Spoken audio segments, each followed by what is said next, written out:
Good evening and welcome to a WATD Political Forum. Tonight's race is for the Whitman Board of Selectmen. Candidates are Justin Evans, Rosemary Connolly, Scott Benton, and Shawn Kain. They're running for 2 seats. They'll let the voters know where they stand on the issues. I'm Christine James, your moderator. Asking questions with me, we've got Charles Mathewson. Hello, Charles. Hello, Christine. And Kevin Tachi, host of Monday Night Talk, and providing video coverage here, Whitman Hanson Community Access Television. Larry Nelson's our engineer, and we have our own Lenny Rowe asking, actually timing us over there with the nice big pieces of construction paper. Now, I always like to explain that to people, just like back in second grade. Here's the paper. Green means go. Yellow, so we even wrote it on there, too, in case anybody's colorblind. That means you've got 10 seconds. It doesn't mean step on the gas. Yes, it does. And then red means stop. And stop means I give you a 5-second count grace period. If you're still talking, you get the bell. If you're still talking, we cut the mic. We try to keep it very, very tight with time. So we ask people to have opening and closing statements prepared. Our format is simple with the opening statements, cannot be any longer than 2 minutes, can be as short as you want, but no longer than 2 minutes. Your closing statements are 1 minute long. Now, we ask candidates a round of questions. They have 1 minute to answer, unless we ask a follow-up, and then we'll say, I'll give you another minute, or I'll give you 30 seconds. We always make it very clear how much time you have. The next part is, if you're a regular listener to the forums, is my favorite part. Do you know why? It's the lightning round. And that is the one that nobody running for office can seem to get straight. Why? Because every question that I ask, or Charles asks, or Kevin asks, is a yes or no answer. It's not yes or no with an explanation or a long soliloquy. It's yes or no. Or if we'll say, I'm going to ask you this question in 1 or 2 sentences, and we are really strict with that, and we find people can't follow it. But anyway, we keep it up because we enjoy it. And then we chose opening and closing order out of our official stand-in newsroom koozie just before the opening. And we go to Justin Evans, then we go to Scott Benton, we go to Shawn Kain, then we go to Rosemary Connolly for their opening statements. Then we reverse that order at the end. So it's a good race. It's for the town of Whitman. Again, 4 candidates for 2 seats. Let's get started. And let's begin now with opening statements, and we'll go to Justin Evans. Thank you, Christine, Charles, and Kevin. Thanks, WATD, for hosting, and WHCA for recording this forum for cable. And thank you to my fellow candidates for each of your years of service to the town already, and for stepping forward to do this critical position. 3 years ago, voters in Whitman sent a millennial newcomer who had never run for office and was uncomfortable speaking in public to my first term on the Board of Selectmen. I ran promising to get serious about long-term planning, promising to get creative, maximizing state and federal money coming in, and promising to bring a different perspective to town government. I'm running again today, having delivered on those promises. On planning, the board brought in a consultant on budget best practices, UMass Boston for a salary study and a capital assessment, solicited a community survey from the residents, and put together a financial policy group, and recently completed a 5-year strategic plan that pulled it all together. On outside aid, I led the charge to join the Community Preservation Act and the Municipal Vulnerability Preparedness Program. With the help of the county, we got the most out of the CARES Act and plan to do the same with ARPA. We've accomplished some long-term goals, like finally implementing tuition-free full-day kindergarten, updating the town website, implementing online permitting, and rapidly accelerating our road repair program. I've moved some of my own pet issues, like a policy to pay all town employees at least minimum wage and becoming a Purple Heart community. Add in the wave of retirements in a global pandemic, and this has been one of the most challenging and rewarding things I've ever had the privilege of doing. And today, I'm asking you to re-elect me so I can continue doing it. Polls are open 9 to 5 Saturday, and absentee ballots are available right now. Thank you. That was the opening statement with Justin Evans. Now we're going to go to Scott Benton, your opening statement. Good evening. Thank you for having me. I grew up in the town of Whitman. I've lived there for over 50 years. We've raised children there. My wife and I, she's also grew up in Whitman. I worked for the town for over 33 years. I think as a candidate, my perspective would be that in working with all the departments, whether it was the budget or actually the work that they do, I feel that I have an intimate knowledge of what the people do, not just the numbers, and how that impacts the town. I think we're also at a critical point with the DPW. I know that's one of the big concerns they're building. Having the police department, we took us almost 60 years to get out from underneath the town hall. which was a long time coming. We had 4 cells condemned just before we finally got out. So I think that's something that really is on my radar screen, and it's important to me. I think the town's lucky to have all the candidates that are here. I think they're willing to give up their time and work hard. They've proven to be selfless in the things that they've already done, and I'm honored to be sitting here with them. And I'm just an option. I think options are nice, and I've always been somebody who's never been afraid to make a decision, whether it's unpopular or controversial. And that's what I'll continue to do, is care about the people as I did when I worked for the town. Thank you very much. That was the opening statement, for Scott Benton. Now we're going to go to Shawn Kain. Thanks, Scott. It's an honor to be here, too. First, I'd like to recognize Mr. Bezanson. As a longtime public servant, he certainly earned my respect and admiration. Those would be difficult shoes to fill, so thank you. I was born in Whitman, and I grew up. And growing up, I was surrounded by public servants. Both my grandfathers owned houses in Homeland Park, and they both fought in World War II. My Uncle Dale Smith was on the fire department in Whitman. His sons, Little Dale and Chad, were role models for me growing up. I looked up to them playing sports, and they kept me out of trouble. Today, Dale is a firefighter and Chad's a police officer, and we're still close. I have lots of other uncles and cousins that grew up here and became public servants, and my grandmother, Lorraine Kane, was the assistant town clerk for years. I'm proud to say that about my family. If you ask me who I am and what I stand for, those 2 things are at the top of the list. I value public service, and I have pride in our community. Whitman. I am a public servant. I became a teacher 22 years ago, special education, and I still love the work. I began to get involved in the town about 8 years ago. I spent some time on the Finance Committee, and I've developed a thorough understanding of the budget. I've also spent time researching financial best practices. Over the years, I've been a thorn in the side of the Board of Selectmen about these things, in a respectful way. I'm a strong advocate for the strategic plan. I'm a strong advocate for a 5-year capital plan. I want to develop a financial forecast, and I want to update the master plan, and more. The bottom line is this. Whitman was a special place to grow up. I love it here, and I respect public servants. I do not want to make big changes.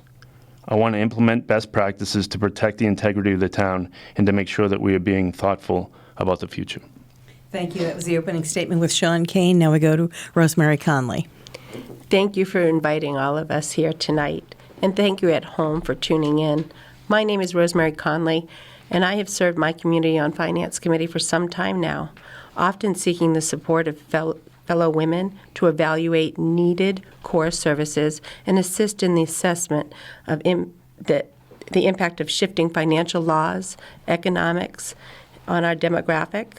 A few of those women are running with me on this ticket. Please visit ourwhitman.com to learn about women on the ballot for Connected Community, all working to produce a community that elevates the lives of the families that live here. In the past 5 years, our team has identified and aggressively pushed for the correction of Chapter 70 educational aid misuse. This has enabled our schools to finally get the needed full-day K services that they had been missing. We identified available Cultural Council grants that were about to be sent back to the state. Those have provided us with free musical concerts, school field trips, scholarships, and brought back the beloved champagne cake and art. We are currently pulling together an annual Whitman Day. I'd like to include fixing our roads to the list of this success by maximizing our Chapter 90 road aid. We know our town is the sweetest place to live, and people like you make it so. Our past leaders' poor attention to educational investment and infrastructure have left our home values $100,000 less than homes in neighboring communities. This reduces the homeowner's overall wealth and ability to borrow. This is a serious misstep, and ensuring that the value of our citizens' largest asset is stabilized is paramount. I believe that federal grant money should be used in a way that provides relief broadly to our citizens. I'd like to utilize the $3 million ARPA fund we are getting to offset the cost of our sewage project that is currently underway. Thank you. That was the opening statement from Rosemary Connolly. See, I told you I was tough about the time. Those are our opening statements from the 4 candidates. Now we're going to go to our reporters and ask questions. Kevin Tachi, question for the candidates. Over the past, let's say, 15 years, we've seen the town of Whitman renovate Town Hall, build a new police station, renovate the fire department. Yet when it comes to a DPW building, it's something that the residents have not welcomed. I want to ask each of you, how do you feel about the latest attempt to build a new DPW building in town? And we'll start with Shawn. Sure, thanks. Well, I think the residents do want a new DPW building. I think one of the major obstacles that we face is the budget. The budget has presented a number of major obstacles over the last 10 years that have really hindered much of what we wanted to do in the town. So I think, to answer your question, I think it is something that is a priority for people. We haven't been able to do it thoroughly, or we haven't been able to present a financial plan that would be doable for the town.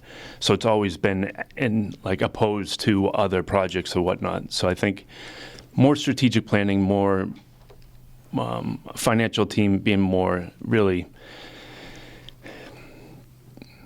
setting more priorities and laying out a financial plan that's going to allow us to really execute our capital plan, including buildings, is really necessary.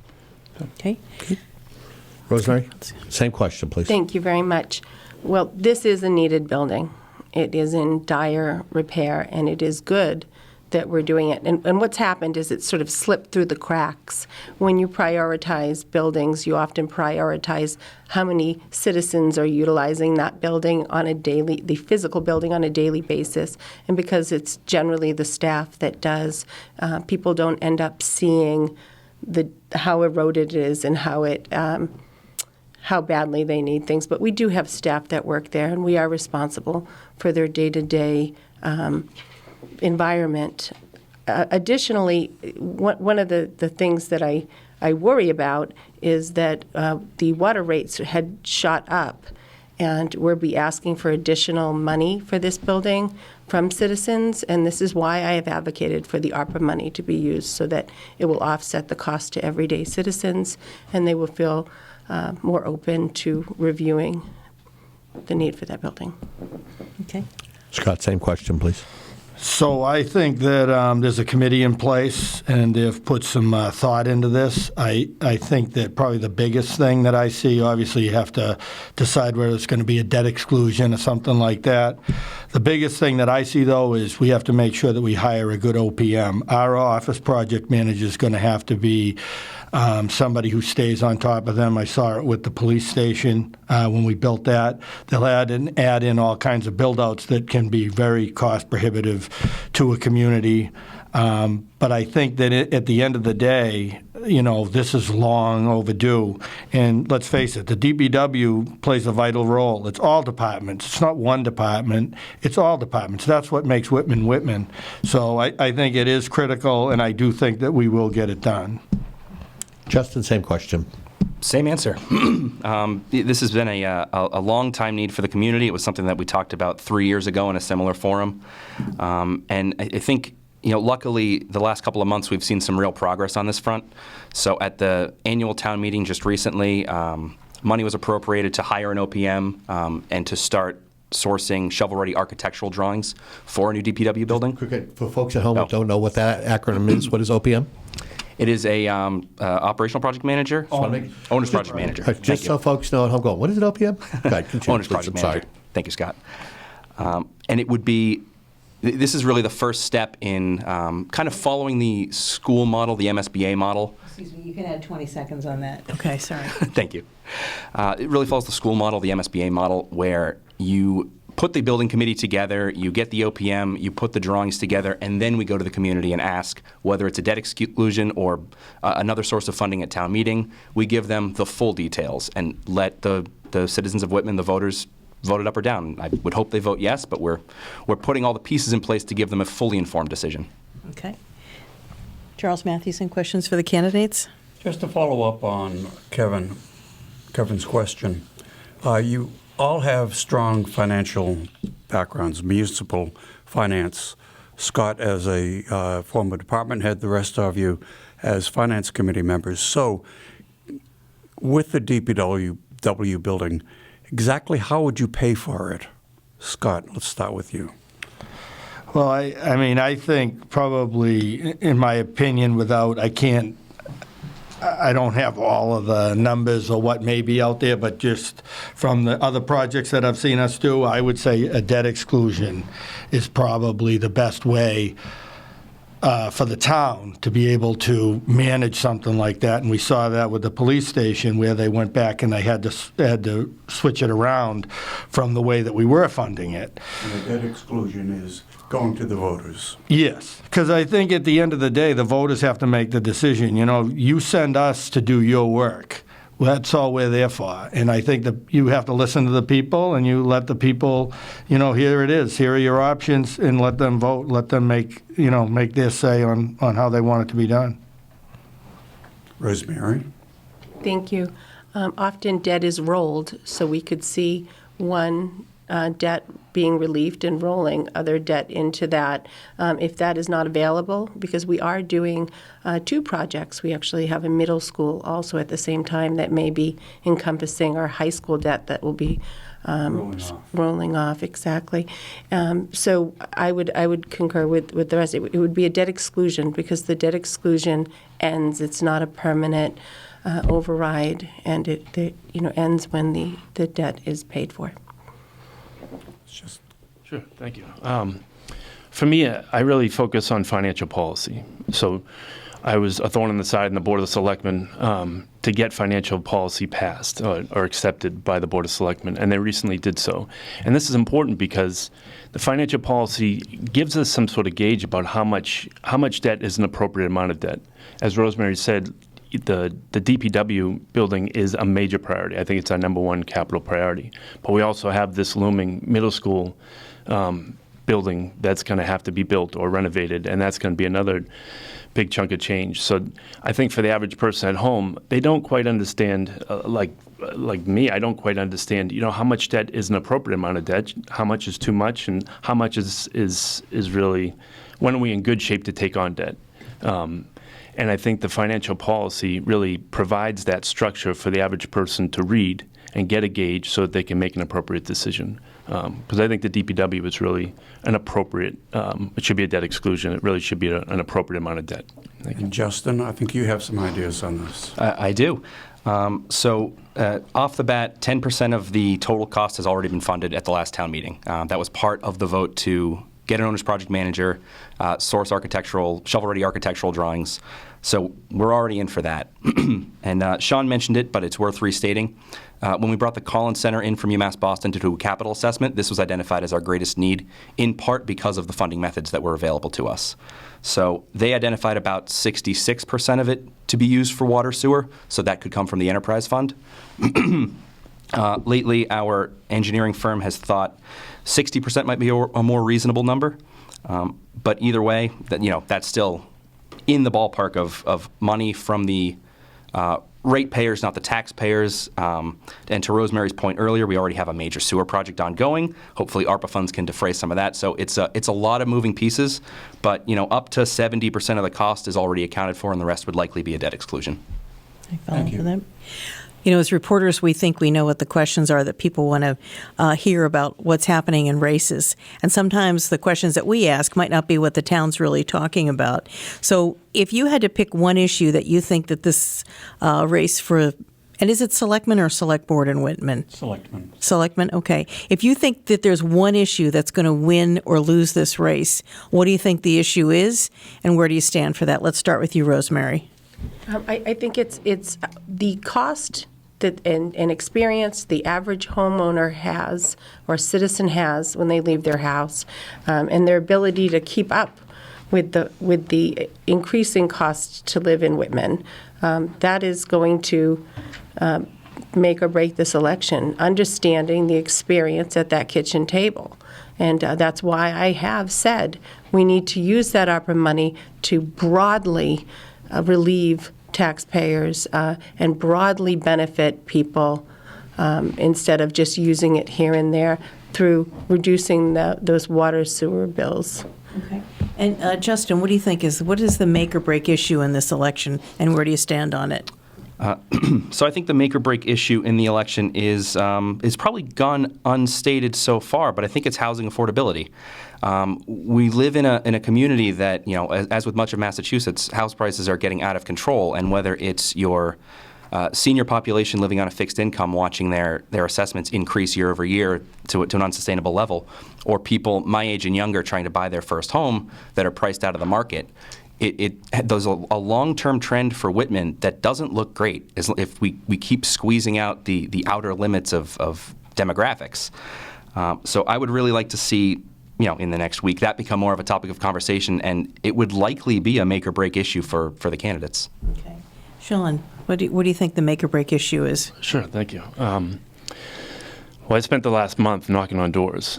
So I knocked on a lot of doors, and I had a lot of conversations with people. And at first I thought mainly it was for me to kind of get my message out.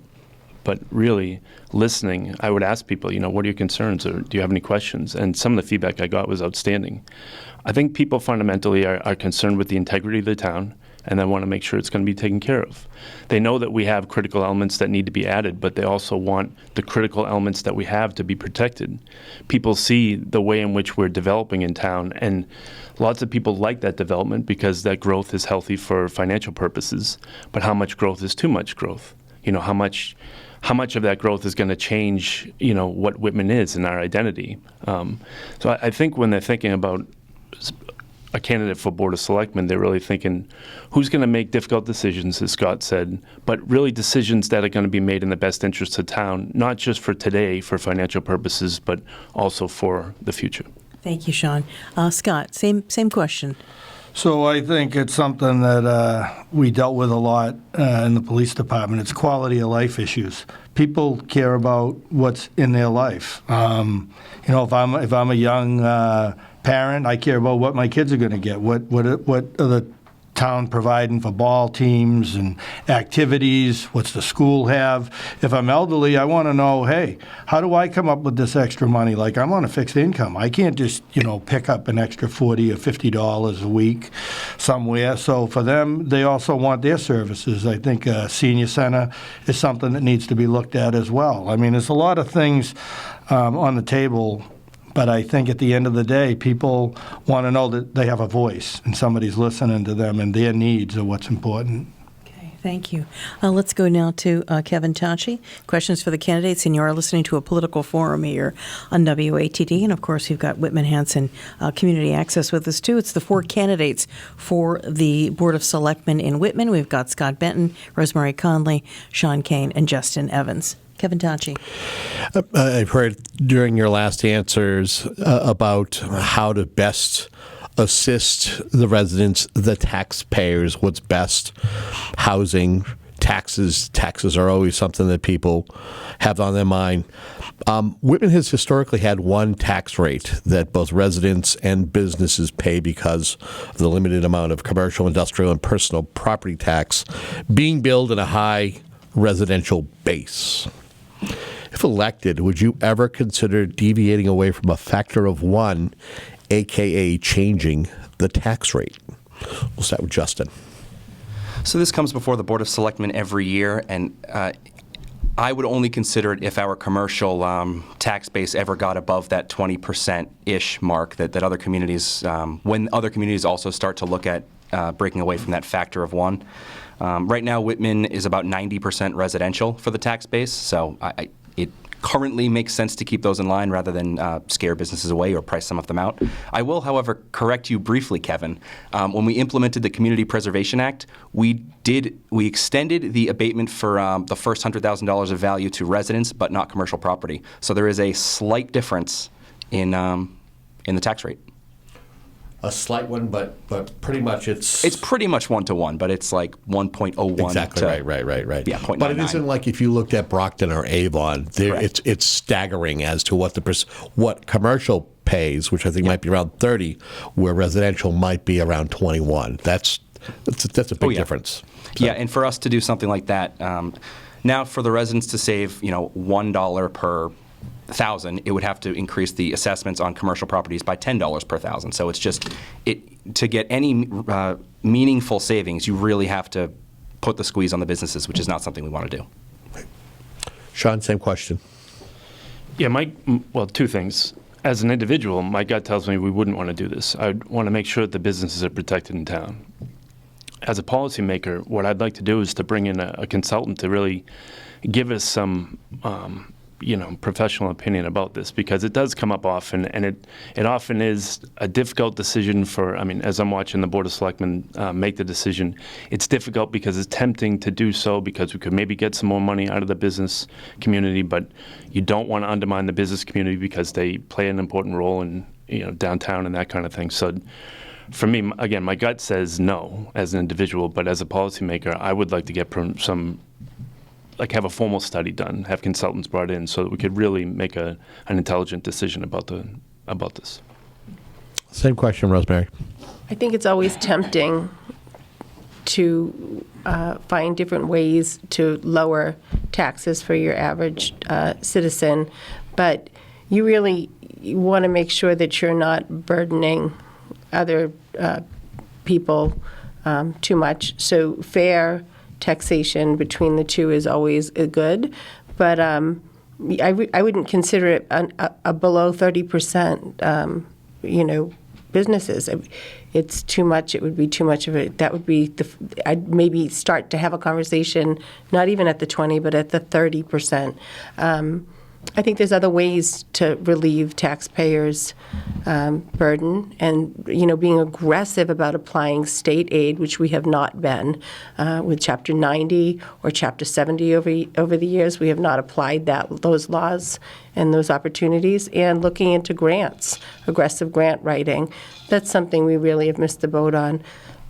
So doing that before any taxing of businesses. Thank you. Same question, Scott. It's already been said, the math's the math. It just doesn't work. At the end of the day, we're not going to have a Cisco or some big company that's going to come in here. We're 90-10. So, I think we're lucky to have the businesses that we have. It's what makes our community such I think, a close-knit community. A lot of those businesses, Duval's has been there for forever. So to try to make our money, I certainly applaud anybody in any way to try to find money, but this isn't it. It's just not going to work. Okay. Questions, Charles Mathewson? You're all long-term residents of Whitman, and you have mentioned the Whitman character more than a few times, and we're 28 minutes into this. What is the Whitman character to you? I know you can distinguish it between you and Brockton, but what is the Whitman character? Let's start with Shawn. Sure. Well, I brought up public servants. I feel like looking back, and this process has really been a reflective process for me.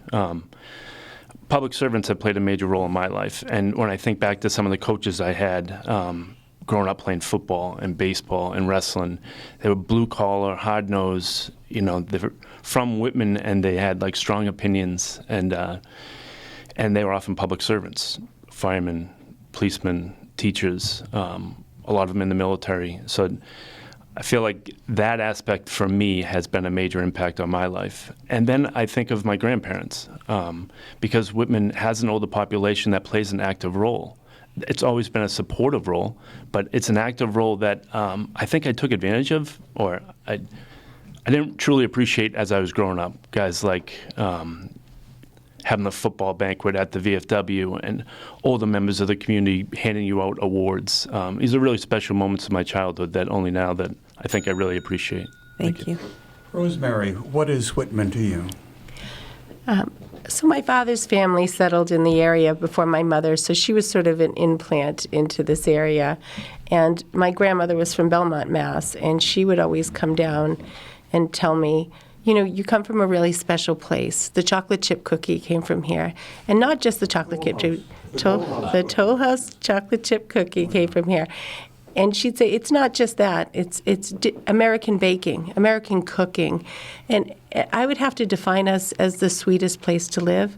I think at the people who originally founded Whitman, they were inspiring people.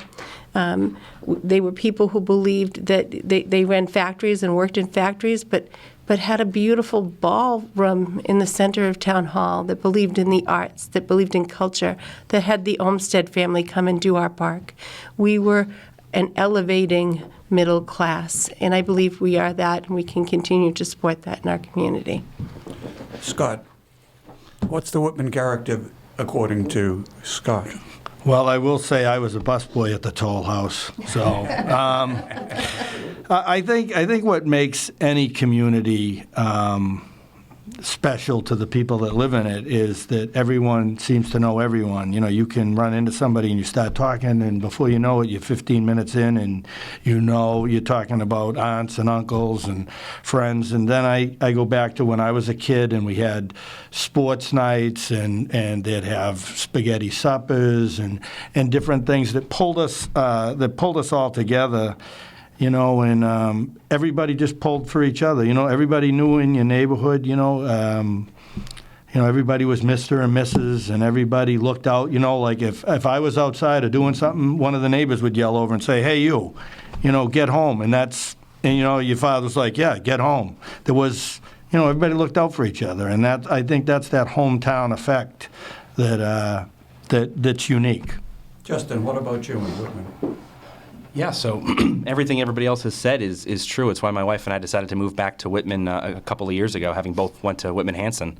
The community is, historically, it's a blue-collar community, back to, cutting the timbers for old Ironsides at the mill at Hobart's Pond, to, the Hobart Bell Foundry, where Paul Revere learned how to do metalwork. That carries to today, where a lot of the population works 7 to 3. It's not 9 to 5 jobs for most of the community. It's people that go out and work in the trades. It's a reason that we are the largest member of South Shore Votech, either us or Rockland, but it alternates back and forth. And we're not one of the largest communities there. We're just one of the largest blue-collar communities in the area.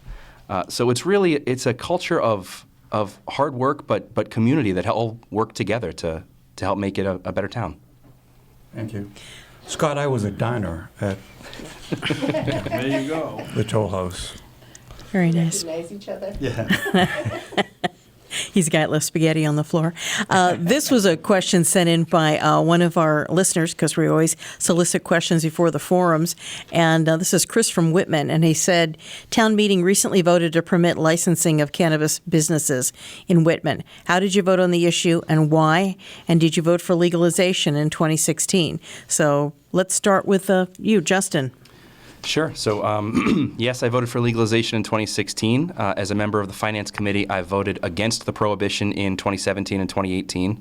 And then I not only voted in favor of repealing the prohibition at town meeting, I spoke on its behalf at town meeting and wrote a letter to the Whitman-Hanson Express. So I advocated for this. Okay. Scott, same question. So I did not vote for it in 2016 as the police chief. Obviously, I wouldn't do that. I still believe that it shouldn't have been decriminalized. That said, though, these are the times we're in. The Whitman voters voted to also decriminalize it in the majority. So I think we have to live with it. So we're foolish if we don't take advantage of the money that's going to be here. It's ludicrous to think, okay, we're going to have this. We take tobacco tax money, we take alcohol tax money, but we're not going to take potentially hundreds of thousands of dollars from, and the Cannabis Control Commission oversees this. Everything is closed-circuit TV. The notion that there's going to be problems, that's just not going to happen. It's a revenue stream. We're talking about revenue. We need money. Well, this is money that you virtually don't have to expend any town resources for. Okay. Same question, Rosemary. I think mine doesn't come from, is it, should it be legalized or not? It's legalized now. And it ends up being a town plan issue for me, a town planning issue. what sort of community have we envisioned? Are we the sweetest place to live family community, or? How did you vote on this? Oh, how did I vote How on did it? you I vote on the issue? abstained because we had no financial Okay. studies. And the reason I abstained is because we had absolutely no financial studies to say it would or it would provide that money. And we had no plan for traffic or anything else. So I abstained from this vote because it ended up being something that had I had not enough information on. How about in 2016? Did you vote for legalization? 2016, In 2016? I don't believe I voted. I went in and voted, and I abstained. I wrote in. Okay. I didn't feel we had enough information. Okay. Same question, Sean. Sure. In 2016, I actually voted against legalization. I worked for a small school in Brockton, public school, for students who struggle with addiction. And at the time, I was doing a lot of research around the repercussions of what would happen if it's legalized and how that would transfer to children. Would there be more marijuana in the hands of children? So for me, I think that was still a big question mark, and I voted against it. More recently at the town meeting, I also voted against it, specifically because I want to do more work on the master plan. Speaking to people have a concern about the integrity of the town, and this really does speak to that issue. Is this going to change the integrity of the town? I think that was really the question at hand, not so much whether it should be legal or not, or should we get more money about it. If we address the master plan more thoroughly, I think it'll address those overall concerns, building and with the marijuana, so that people, I think they'll feel more comfortable knowing that the integrity of the town will be kept intact, without just making this decision for monetary purposes. Okay. Let's go down. If I could, I did vote for it at town meeting. Okay. I don't know if I said that, so. I think so. Kevin, Tachi? If I may, Christine, I'm going to delve into one of the questions that was sent by media partner the Whitman Express. Tracy Seeley was invited but was unable to come because she covers two towns. I think there's Hanson Selectmen, Board of Selectmen. So one of the questions that she sent in was regarding the school budget process. Yes. It's reignited some of the resentment between Whitman and Hanson. Is there a way to salvage this regional school relationship? And that's a follow-up. So we're going to start with Justin. It's a good question. Yes, I believe there is a way to salvage it. I was the selectman appointed to the Regional School Agreement Amendment Committee a couple of years ago that managed to find the path forward toward the statutory method, the current method of assessment that the two towns use to fund the schools. I think that was a good step in maintaining that partnership between Whitman and Hanson. And Hanson just recently completed called a deregionalization study for short. I reviewed that, and it pretty clearly said that if it was a financial reason they were looking to deregionalize, it didn't make any sense. So I think either out of necessity or mutual benefit, we're staying in the region. Okay. Follow-up question. Do you feel the audit that's being conducted will clarify the issue, and what are you hoping to learn from it? I don't know if the audit will clarify the issue on staying or going. I'm hoping to learn that it will. In the last couple of years, we've seen a few things that the schools weren't necessarily doing correctly, whether it was the assessment methodology, the way they use circuit breaker funding, or even how they apply for bus reimbursement. So I'm hoping to see if there's any more of those hiding under the covers. Okay. Sean, same question in regards to the resentment between Whitman and Hanson. Do you feel that there's a way to salvage the regional school relationship? I do. Over the last couple of years, we've definitely been through some difficult budget cycles, and it's understandable that there would certainly be some hard feelings on both sides. But I think, like Justin said, focusing on the regional agreement and bringing people to the table that are really willing to compromise.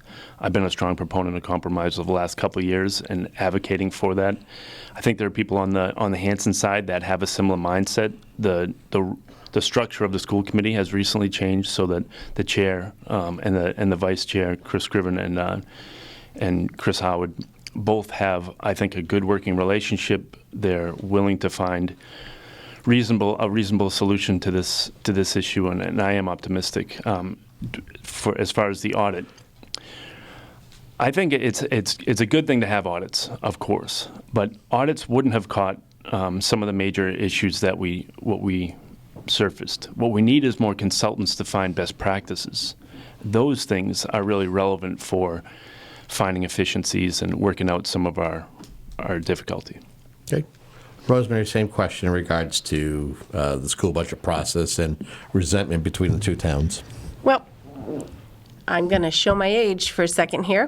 When I was a kid, I remember the discussions of the full regionalization in my home. My mother was an educator in the school. Mrs. Connolly, the math teacher, for 30 years at the high school, and my father was a professor of education for many years at Boston, BC. And I remember one of the discussions being, why are we regionalizing two towns? That it didn't make sense. And you know, as a kid, you don't think about it, but now that when I look at the laws and how they pertain to regional schools, it's true. A three-town or more, and that is highlighted in Suzanne Bump's regional school audit. As far as deregionalizing goes, it was very simple. We knew that we couldn't do that. They were aware they can't afford to do that. Either town can't. But adding a third one might be the solution, and it would handle a lot of the laws and equity issues. What about the audit? What do you think? What's your thoughts about the audit? What issue will it clarify the issue, and what do you hope to learn from it? I think the audit would.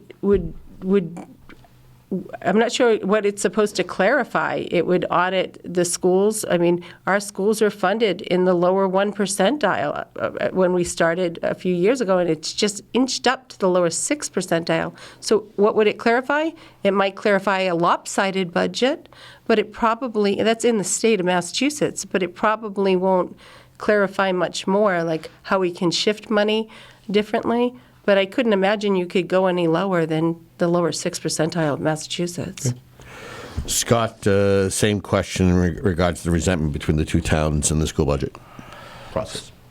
So I think obviously the schools are critical to any community, and plans and policies and all those things are great, and they're important. But at the end of the day, people have to get in a room and they have to figure this out. And one of the things that I know when I was a department head, you know, you could look at our budget. You could actually vote on my salary. It was a line item. You could object. In the school's budget, a lot of it, you don't know where it is or where it's coming from, so it's difficult to follow. And I'm not saying that they're doing anything wrong. What I'm saying is I'm from Missouri on a lot of stuff like other people, the show me state. Show me it. I mean, if you show me it, it is what it is, and I can trust you, because trust is the biggest thing here. If people trust you, they'll follow you. If they don't, then they won't. And what about the audit, and what are you hoping to learn from it? So the audit should show the numbers. This is what I'm talking about. There should be clear delineation here on where things are going and where they are. And that's for everybody. I mean, I'm for schools, I'm for everything in the town, because it's what makes the town. And I gave everybody an opportunity to answer about the audit, right? You want to make sure I didn't, okay. And again, thank you to Tracy Seeley for sharing those questions with us. Charles Mathewson, question for the candidates. Whitman was late to come to the Community Preservation Act, but now you're all in. I know that the CPC committee will propose and town meeting will approve, but selectmen do have a role. So how would you like to see the CPC money spent? Start with you, Justin. Yeah, so probably no surprise to the listeners. I was one of the biggest proponents of joining the Community Preservation Act. I, advocated that Whitman get in there from the time on the Finance Committee until I was on the Board of Selectmen. I would like to see us pursue. There's a couple of projects that have been coming up recently. One being the Town of Whitman Museum in what is the old police station under Town Hall. I think that would be an excellent use of the historical side of the funds. There's a lot of work we could do on open space and recreation, in particular doing something with the old Camp Alice Carlton, the Girl Scout camp that the town of Whitman owns, to do some trails or open space, or maybe Bear Meadow. We've got 100 acres of untouched meadow within Whitman. People probably don't realize that. And then on the housing component, I would like to see maybe a Habitat for Humanity or for the town to actually start contributing some funds to our housing authority. Shawn Kain. How would you like to spend CPC funds? I very much agree with Justin.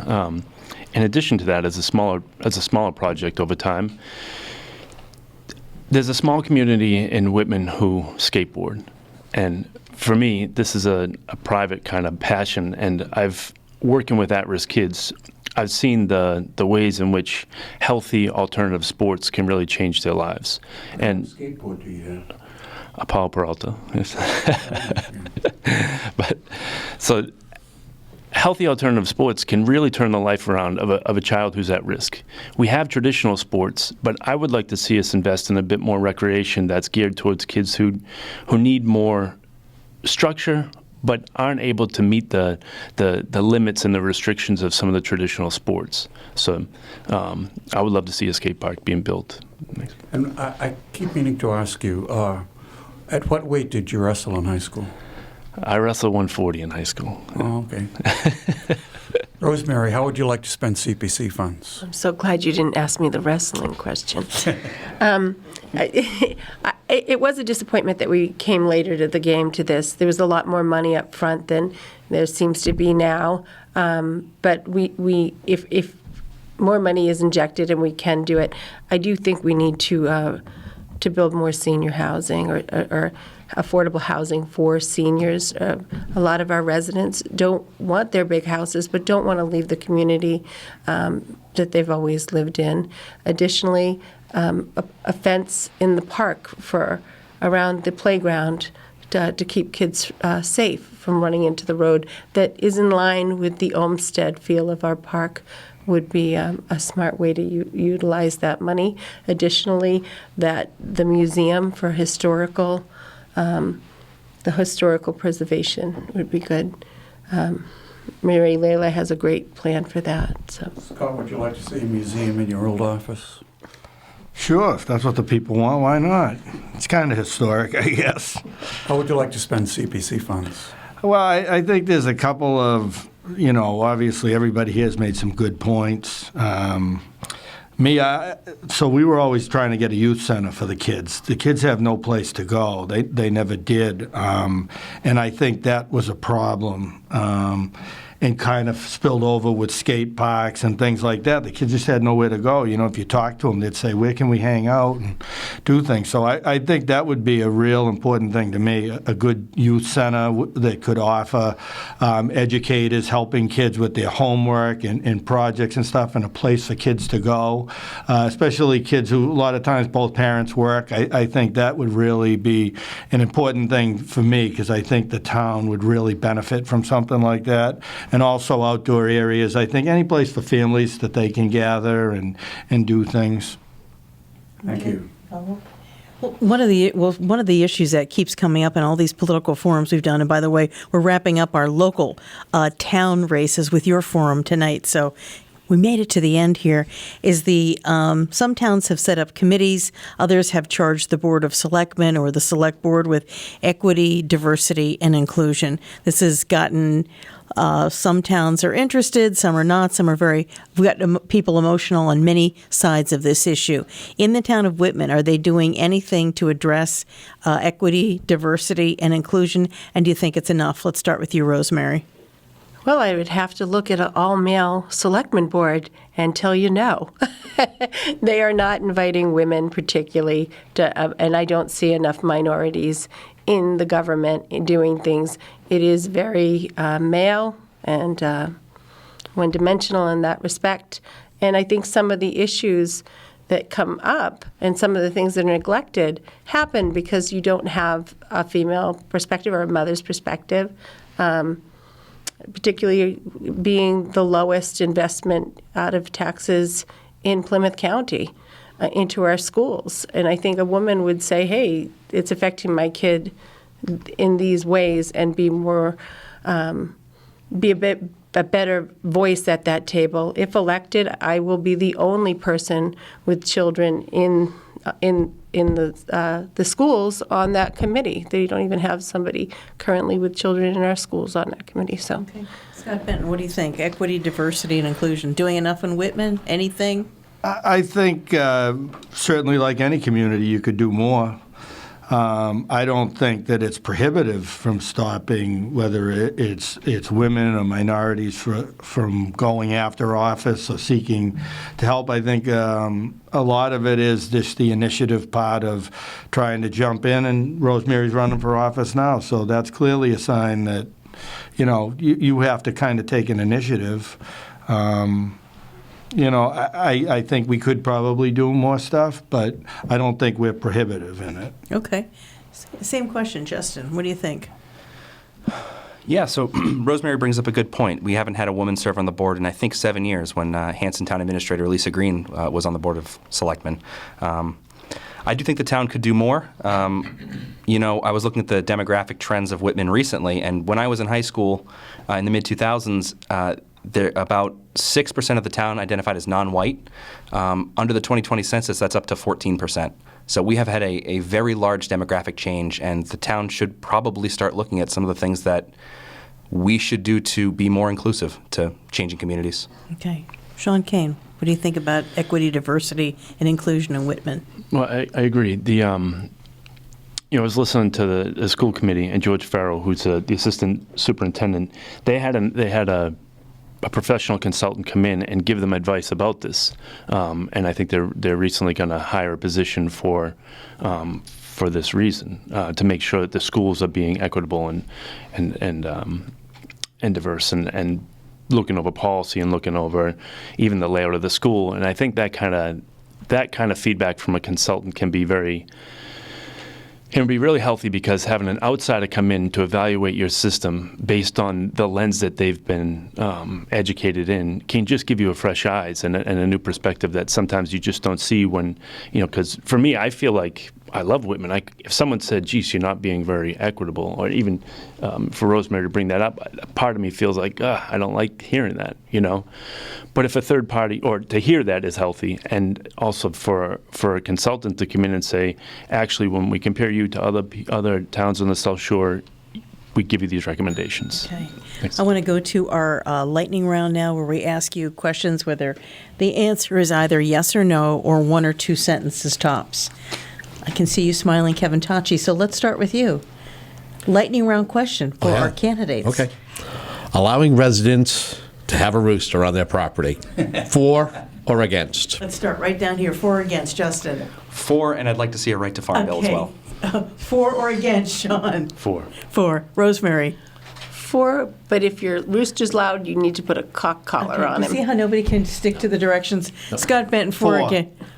Okay, there we go. Charles Mathieson, lightning round. Sunday, with the election over, what book or TV series would you like to get back to? Let's start with Scott this time. Oh, I'm going to finish reading Phil Mickelson's unauthorized autobiography. Okay. Rosemary? can we make a bet on that? 40 million. There you go. Actually, Equity in Finance for Education in Schools by a professor out of New York. I'm sorry, I read really boring things, but they're long. Lightning, quick. Shawn. Ozark. Okay. I'd like to finish Rep. Kathy Teen's book. Okay. Here we go. It's funny, when I think of Whitman, moved to the South Shore, I don't live in your town, but I moved here decades ago, and the first thing that I discovered in Whitman one day, getting lost down there, was, if anybody remembers, the Troll Museum. There was a little storefront. They had like the little plastic trolls, and I had them as kids, so when my nephew was visiting me, we drove there and got lost. So now when I think of Whitman, I think the Troll Museum, Harry Markopoulos, who I'd still like to interview. I've never been able to get a hold of him. I also think of Panther Pride. We had some great interns from Whitman Hanson High School. And, of course, the Toll House Cookie. Just did an interview today with a resident who lives in one of the houses that was connected to it. So my question is, and I'm not going to tell you yes or no, I'm going to go down the aisle. I want each person to tell me the year that they think the Toll House Cookie was invented. Let's start down here. Justin Evans, Toll House Cookie. 1938. Okay. Shawn Kain, sorry. Shawn Kain, yeah. 1905. Okay. Rosemary? 1945? Okay. Scott Benton? 1921. Okay, you're all wrong. It was 1939. All right. Let's go back to Kevin I Tachi. should get some credit. You get half a cookie. Like, this is the Price is Right. Pretty close. Could be. Should there? But I went over. Should there be a bylaw against town officials posting or engaging in negative activity with residents on social media? Yes or no? Let's start with Sean. A bylaw? Yeah. There should be a regulation. Yes or no? No. Rosemary? Absolutely not. Okay. Scott? No. Justin? Charlie? Okay, to end up, one of my favorite questions, what is your favorite bad habit? It has to be a bad habit, and it has to be yours. And it can't be a fake one. It can't be my bad habit is I work so hard. None of that stuff, all right? No Eddie Haskell answers. Yeah. Let's start with Justin. Oh, I bite my nails. Okay.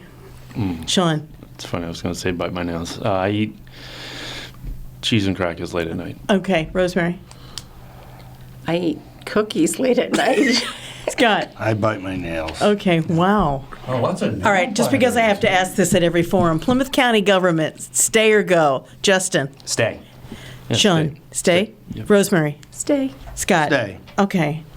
Good. We made it through the lightning round. I like that. Yeah. Okay. Let's go to closing statements now. Oh, no, we can't leave now. They have more to say. Oh, well, I'm sure they do, but we've got a time frame to stick to. So we switch the order at the end, we reverse it, and we start with Rosemary Connolly, and it's 1 minute for your closing statement.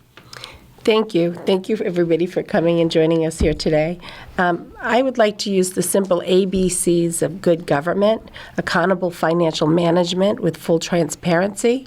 I'd like to use B, beautification through infrastructure and culture, and C, a commitment to core services that actually affect you day to day in your day-to-day life. Please vote for me and women of for Connected Communities. You can visit us at ourwhitman.com and get a sense of the whole group of women that I work with fairly regularly to make our community a better place. Thank you. Thank you. That was Rosemary Connolly. Now let's go to Shawn Kain. Thank you. I want to protect the integrity of the town through excellence in government. I want to be thoughtful about the future. We have taken steps to improve the budget and to create a common vision, but there's work to be done. As a public servant who grew up in Whitman, I believe in the expectation of excellence in government. This belief drives my motivation for continuous improvement in our community and the implementation of best practices.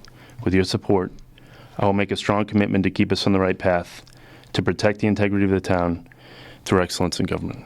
Thank you. Thank you. That was a statement from Shawn Kain. Now let's go to Scott Benton.